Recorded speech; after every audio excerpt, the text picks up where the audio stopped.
السلام علیکم ورحمۃ اللہ وبرکاتہ۔ الحمد للہ رب العالمین والصلاة والسلام علی سید الانبیاء واشرف المرسلین سیدنا محمد بن عبد اللہ الامین وعلی آلہ واصحابہ اجمعین،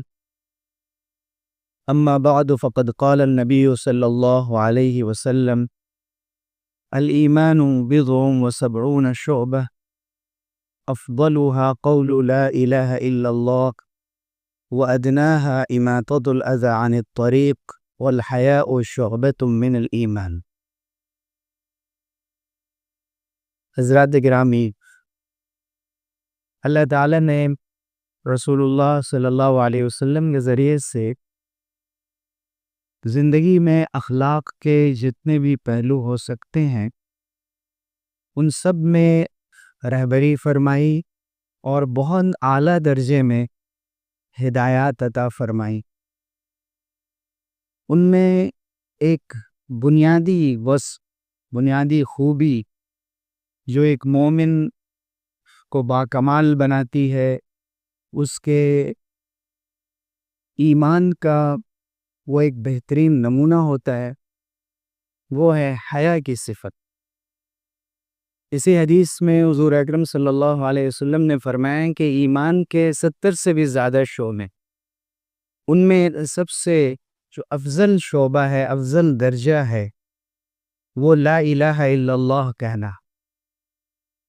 جسے افضل الذکر کہا گیا ہے۔ افضل الذکر لا الہ الا اللہ، لا الہ الا اللہ سب سے افضل ذکر،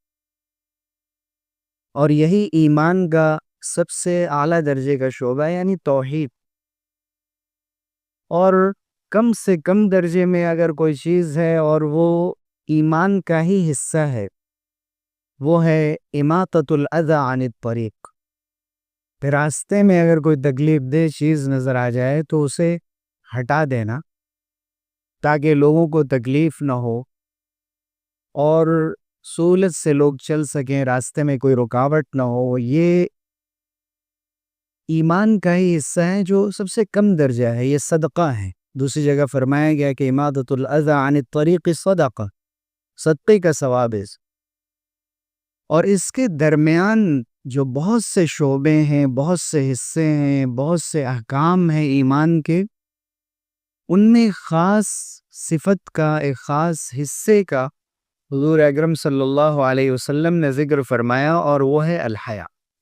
الحیاء شعبۃ من الایمان، یعنی کلمہ لا الہ الا اللہ اور راستے سے تکلیف دہ چیز ہٹانا، اور اس کے بیچ میں جتنی بھی صفات ہیں جو 70 سے زیادہ ہیں، ان میں حیا بہت ہی بنیادی صفت ہے۔ اسی لیے حضور صلی اللہ علیہ وسلم نے الگ سے اس کا ذکر فرمایا۔ عربی میں کہا جاتا ہے کہ الحیاء من الحیات، حیا حیات سے ہے۔ حیا ہے تو زندگی ہے، اور زندگی اگر کہیں ہے، دل زندہ ہے، ضمیر زندہ ہے، انسان کا دل و دماغ سلامت ہے، تو پھر وہاں حیا بھی ہوگی، شرم بھی ہوگی، لحاظ بھی ہوگا۔ ورنہ اگر انسان کا ضمیر مردہ ہو گیا ہو، فطرت بگڑ گئی ہو، مسخ ہو چکی ہو، تو پھر اس کے صحیح احساسات بھی ختم ہو جاتے ہیں، اور پھر انسان صحیح احساس سے محروم ہو جاتا ہے، اور یہ بھی سوچنا چھوڑ دیتا ہے کہ کون کیا سوچ رہا ہوگا۔ یہ تو بہت دور کی بات ہے کہ ہر وقت اس کے اللہ کے حاضر ناظر ہونے کا اس طرح احساس ہو کہ صرف اس احساس سے کہ اللہ دیکھ رہا ہے اور وہ اس کام کو چھوڑ دے، لیکن کم سے کم جو انسان کے خیال میں بھی کہ کوئی بڑا سامنے ہے، کوئی قابل احترام شخصیت ہے، کوئی اجنبی ہے، کوئی دوست ہے، یعنی یہ کام ایسا ہے کہ اگر کسی کے سامنے کیا جائے تو کوئی کیا کہے گا، یہ آخری درجہ۔ اور یہی حیا۔ حیا ایک ایسی صفت ہے جو انسان کو بہتر سے بہتر کام کرنے پر، اچھے سے اچھے کام کرنے پر آمادہ کرتی۔ ایک صاحب دوسرے کے صاحب کو نصیحت کر رہے تھے کہ تمہیں اپنا حق لینا چاہیے، اور اس میں کوئی حرج نہیں ہے، اور حق ہے تو تم اس سے مطالبہ بھی کر سکتے ہو اور اس سے بدلہ بھی لے سکتے ہو۔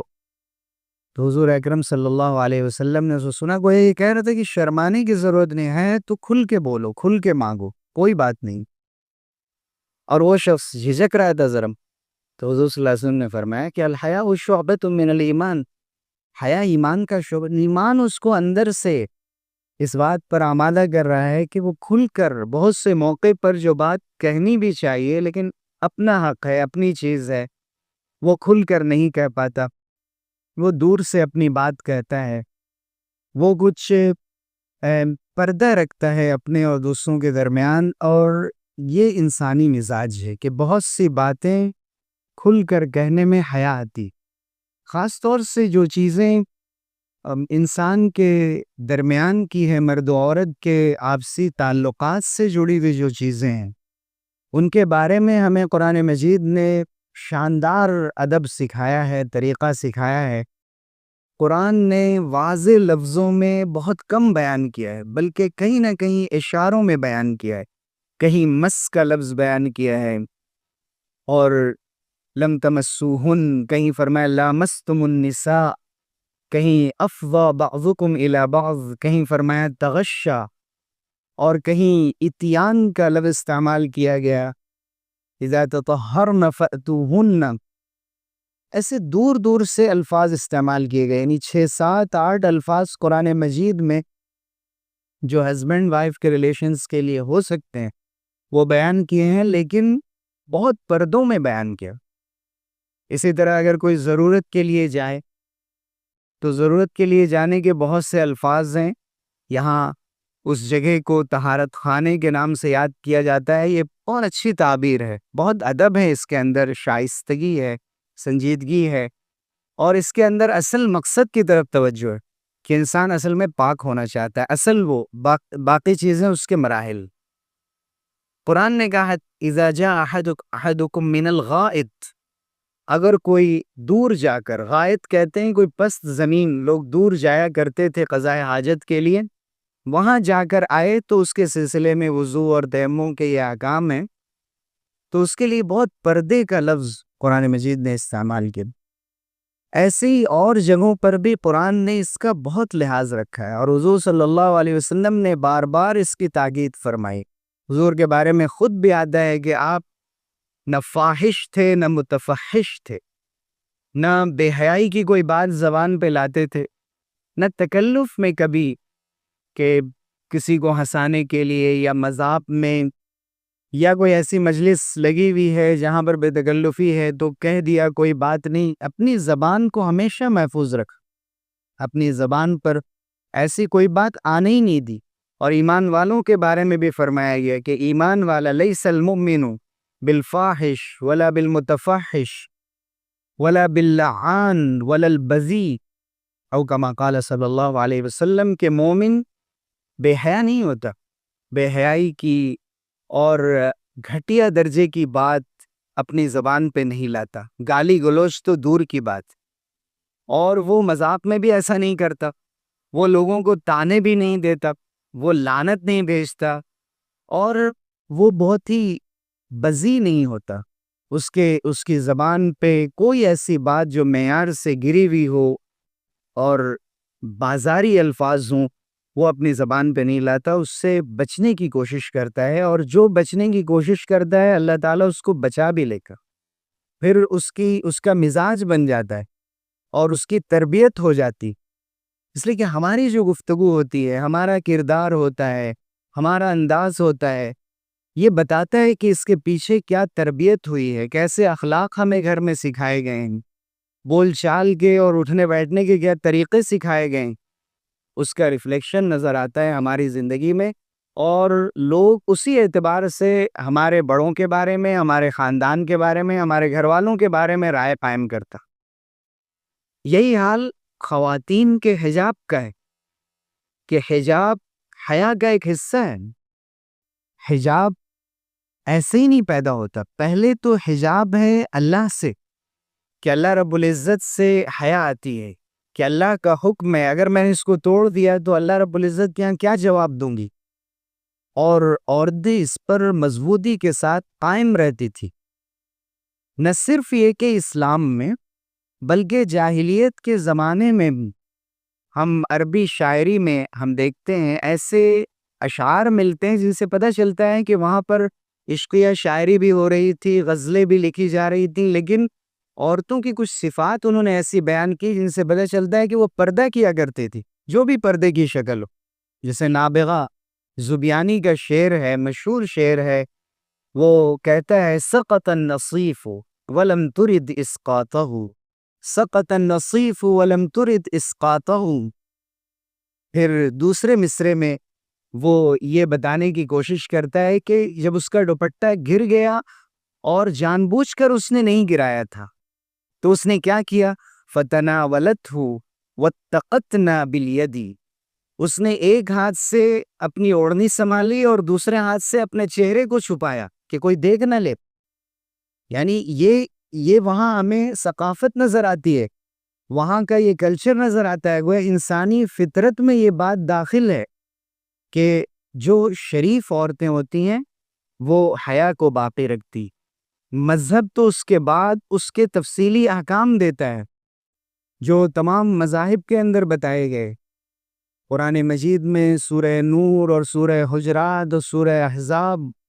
اس سے بھری پڑی ہے. حضرت عمر ابن خطاب رضی اللہ عنہ نے حضور صلی اللہ علیہ وسلم کے سامنے خواہش ظاہر کی کہ یدخل علیک البر والفاجر، آپ کے پاس ہر طرح کے اچھے برے لوگ آتے ہیں، آپ اگر اپنی خواتین کو حجاب کا حکم دے دیتے تو اچھا ہوتا. اور اسی وقت پھر احزاب کی آیتیں نازل ہوئی، اذا سألتموہن متاعا فاسألوہن من وراء حجاب، کہ جب تم ان سے کسی سامان کا مطالبہ کرو، کوئی چیز مانگو خواتین سے اور خصوصاً رسول اللہ صلی اللہ علیہ وسلم کے گھر سے، تو حجاب سے حجاب کے ساتھ پردے کا خیال رکھو. پھر پردے کے احکام آتے چلے گئے. حضور اکرم صلی اللہ علیہ وسلم کے پاس ایک خاتون غالباً احد کے موقع پر جب ان کے بیٹے شہید ہو گئے تھے دوڑی بھی چلی آ رہی تھی معلوم کرنے کے لیے کہ کیا ہوا ہے. جب بھی کوئی حادثہ ہوتا تھا تسلی کے لیے سب سے پہلے بھاگ کر سرور دو عالم صلی اللہ علیہ وسلم کی بارگاہ میں صحابہ آتے تھے، صحابیات آتی تھی، آپ سے پہلے معلوم کرا. حضور اکرم صلی اللہ علیہ وسلم کے پاس جب وہ تیزی سے آ رہی تھی، ابو داؤد کی روایت ہے، تو اس وقت وہ منتقبہ یا متنقبہ، وہ نقاب میں تھی. دونوں طرح کا لفظ ہے، منتقبہ یا متنقبہ. تو کسی نے ان سے کہا کہ بھئی تمہارا بیٹا شہید ہو گیا ہے، اتنی بڑی مصیبت کی بات ہے، اور تم پوری طرح سے چادر اوڑھے بھی ہو، صرف ایک آنکھ کھلی بھی ہے، اور اتنا اہتمام کرنے کی کیا ضرورت ہے؟ مصیبت میں تو انسان کو ایسے ہی ہوش نہیں رہتا ہے. تو انہوں نے ایک تاریخی جملہ کہا، اور یہ ام خلاد ان کا نام تھا، یہ ہر مومن عورت کے لیے ایک نمونہ ہے. انہوں نے فرمایا کہ ان ارزو ابنی فلن ارزا حیائی، میں نے بیٹا کھویا ہے، میں حیا کھونا نہیں چاہتی. بیٹا چلا گیا، شہید ہو گیا اللہ کے راستے میں، کیا میں اس کی وجہ سے اپنی شرم کی چادر اتار دوں؟ میں مردوں کے سامنے بالکل بے باک ہو جاؤں، آزاد ہو جاؤں؟ اور آپ دیکھیے دوسرے مذاہب میں، دیکھیے یہاں اس ملک کے اندر جو یہاں کا کلچر تھا، یہاں کی تہذیب تھی، ثقافت، جسے مشرقی تہذیب کہتے تھے، یہ ایسٹرن کلچر تھا، اس کو پوری طرح سے متاثر کیا گیا. اور مشہور ہے کہ شری رام جی کی بیوی سیتا جی کو جب لکشمن سے کہا گیا پہچاننے کے لیے، تو انہوں نے کہا کہ میں نے تو اپنی بھاوج کا چہرہ دیکھا ہی نہیں، میں نے صرف ان کے پیر دیکھے ہیں، پیر سے اوپر کبھی نہیں دیکھا ہے، اور ان کی پازیب سے ان کو پہچانا، ورنہ ان کو نہیں معلوم تھا کہ ان کی شکل کیسی. یعنی اس قدر اہتمام ہوتا تھا، اور کم سے کم گھونگھٹ ڈالنے کا اہتمام تو آج بھی ہم دیکھتے ہیں. لیکن جہاں جہاں تہذیب ویسٹرن کلچر پہنچتا گیا، یہ تو ایک پرانی بات ہو گئی، اس نے اس قدر داغدار کر دیا ہمارے سماج کو کہ اب تصور میں بھی نہیں آتا ہے کہ یہ کوئی غلط کام ہو رہا ہے. اور حجاب کوئی غلط چیز ہے، پہلے چہرہ کھولا گیا، پھر سر سے حجاب اترا، پھر دوپٹے کی ایک لکیر سی رہ گئی گردن کے اوپر، پھر اس کو بھی اتار دیا گیا. اور پھر لباس کے اندر جو عریانیت آئی اور جس قدر بے حیائی پیدا ہوئی معاشرے میں کہ اللہ کی پناہ، یعنی ایسا لگتا ہے کہ قیامت بالکل قریب ہے۔ حضور اکرم صلی اللہ علیہ وسلم نے فرمایا تھا کہ ایک ایسا وقت آئے گا یتہارجون تہارج الحمر، کہ لوگ بالکل گدھوں کی طرح اپنی شہوتیں اور اپنی خواہشات پوری کریں گے، اور سڑک کے بیچوں بیچ کھڑے ہو کر اپنی خواہش پوری کریں گے۔ ان میں سب سے افضل آدمی اور اچھا آدمی وہ ہوگا جو ان سے کہے گا کہ بھائی ذرا کنارے تو ہو جاؤ۔ اور آج یہی بات ہے کہ گزرتے ہوئے لوگ کہتے ہیں کہ کم سے کم آبادی سے باہر تو چلے جاتے۔ ایسے مناظر کسی بھی حیادار انسان کو بالکل فکر مند بنا دیتے ہیں کہ یہ کیا ہوگا، نوجوانوں کا کیا ہوگا، بڑھتی ہوئی پیڑھی کا کیا ہوگا، اس نسل کا کیا ہوگا۔ کس طرح سے معاشرے کو جہنم بنا دیا گیا ہے کہ نگاہ اٹھانا مشکل ہے، اور ہر طرف بے حیائی کے مناظر ہیں، اور نگاہ سے ہی، فقط نگاہ سے ہوتا ہے فیصلہ دل کا، نگاہ سے ہی بات چلتی ہے اور بہت دور تک جاتی ہے۔ اسی لیے اسلام نے وہیں پر روک لگائی۔ کہہ دیجئے ایمان والے مردوں سے کہ وہ اپنی نگاہیں نیچی رکھیں، اور کہہ دیجئے ایمان والے عورتوں سے کہ وہ اپنی نگاہیں نیچی رکھیں اور شرمگاہوں کی حفاظت کریں۔ وہیں سے اس پر کنٹرول کیا گیا۔ اسی لیے اسلام نے جو زنا کی سزا رکھی ہے، اتنی بڑی سزا کہ اگر غیر شادی شدہ ہو تو اس کو 100 کوڑے لگائے جائیں، اور شادی شدہ ہو تو اس کو سنسار کر دیا جائے، سٹوننگ کی جائے یہاں تک کہ وہ ختم ہو جائے۔ یہ ایسے ہی نہیں، وہاں ایسا ماحول پیدا کیا گیا،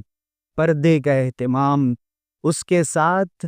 مرد و عورت کو ایک مجلس میں آزادانہ طور پہ جمع ہونے کی اجازت نہیں۔ حضور اکرم صلی اللہ علیہ وسلم کی زبان مبارک سے خواتین کو یہ تعلیم دی گئی کہ دیکھو تمہارے لیے نماز پڑھنے کی بھی سب سے بہترین جگہ تمہارا گھر، اور گھر کے اندر بھی جو اندر کا بالکل حصہ ہے، صحن کے مقابلے میں کمرے کے اندر کا جو گوشہ پردہ جہاں جتنا زیادہ ہو سکتا ہے اس کا لحاظ کرتے ہوئے نماز پڑھی جائے تو اس کے لیے اور زیادہ بہتر۔ اور بہت سے فقہاء نے عورتوں کی نماز کے اسی لیے آداب متعین کیے کہ جن حدیثوں میں سجدے اور رکوع کے وہ طریقے جن کے اندر زیادہ اہتمام ہے اور ادب ہے، زیادہ لحاظ ہے، اس طریقے کا ان کو پابند کیا گیا تاکہ ذرہ برابر بھی کہیں پہ ان کے اندر بے باکی نہ آنے پائے، کہ کھل کر بات کریں اور کھل کر مذاق کریں اور دوستیاں ہوں، اور اس میں کسی قسم کا کوئی حرج نہ سمجھا جائے۔ اس کے بعد اسلام نے پھر یہ نظام رکھا ہے۔ آج یا تو اگر آپ راضی ہیں، بالغ عورت ہے اور بالغ ہونے کی بھی تعریف کی گئی ہے 18 سال،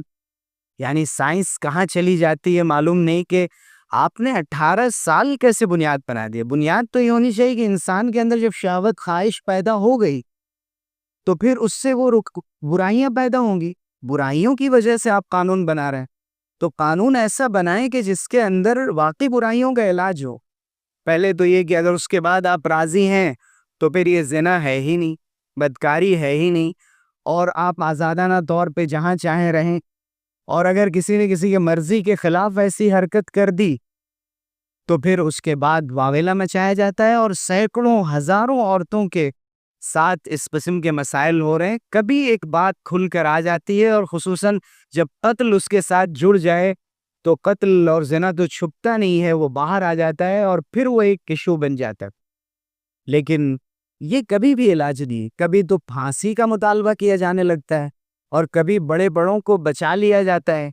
اور قرآن مجید اور اسلام کا واضح نظام اور ہدایت صاف ستھرے الفاظ میں موجود ہے، پورا پروسیس دے دیا گیا ہے۔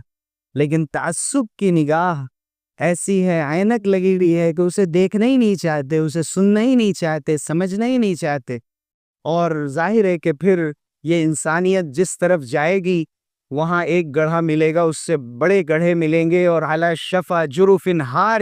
فانہار بہ فی نار جہنم، یہ جہنم کی آگ میں جھونک دینے والا راستہ ہے جو کبھی بھی انسان کو بچا کر سیدھے راستے پر، صحیح راستے پر لانے والا نہیں۔ لیکن ہم مسلمانوں کی ذمہ داری ہے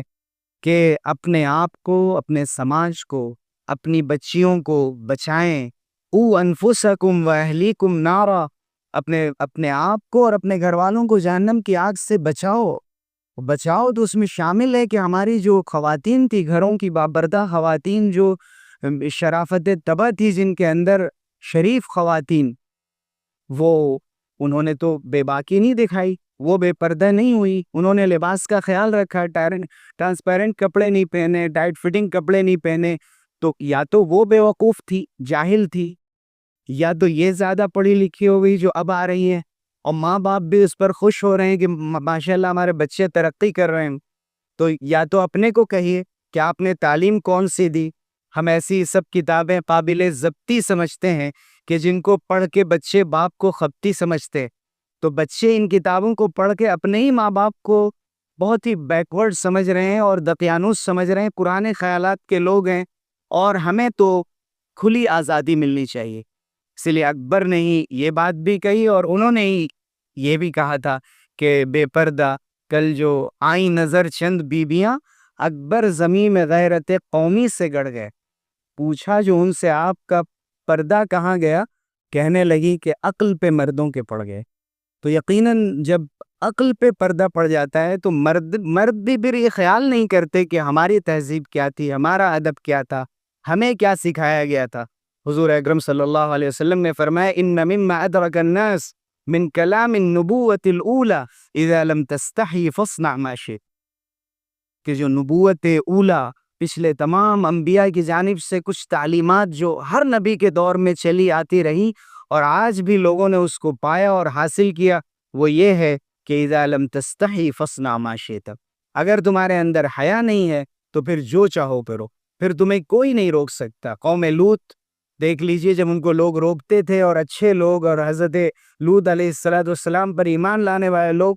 تو وہ کہتے تھے انہم اناس یتطہرون، بڑے پاک باز بن رہے ہیں، بڑے نیک بن رہے ہیں، بڑے اچھے بن رہے ہیں، بھئی یہاں سب چلتا ہے، چلنے دو، جیسا ہو رہا ہے ہونے دو. حضرت عبداللہ ابن مسلمہ قعنبی، جو امام بخاری رحمۃ اللہ علیہ کے بھی استاذ ہیں اور بہت سے محدثین کے استاد ہیں اور جن سے وہ حضرات روایت کرتے ہیں، وہ کوئی محدث نہیں تھے شروع میں، ویسے ایک آزاد خیال انسان تھے، اور جس طرح ڈاکہ ڈالنے والے لوگ ہوتے ہیں راستوں پر لوگوں کو پکڑ کر، اس قسم کے لوگ تھے. حضرت شعبہ ابن حجاج، امام شعبہ بن حجاج بہت بڑے محدث تھے، وہ ادھر سے گزر رہے تھے، بڑی بے ادبی اور گستاخی کے ساتھ قعنبی نے ان سے کہا حدثنی حدیثاً، بھئی مجھے بھی کوئی حدیث سناؤ. اور بہت ہی غلط انداز سے ان سے بات کر رہے تھے. وہ کہہ رہے تھے میرا راستہ چھوڑ دو، حدیث کے لیے مجلس ہوتی ہے، ادب ہوتا ہے، وہاں آؤ، ہم بیٹھیں گے، بات کریں گے. لیکن وہ بدتمیزی پر آمادہ ہو گئے. تو حضرت شعبہ کو جلال آیا، انہوں نے اپنی پوری سند سے یہی حدیث روایت کی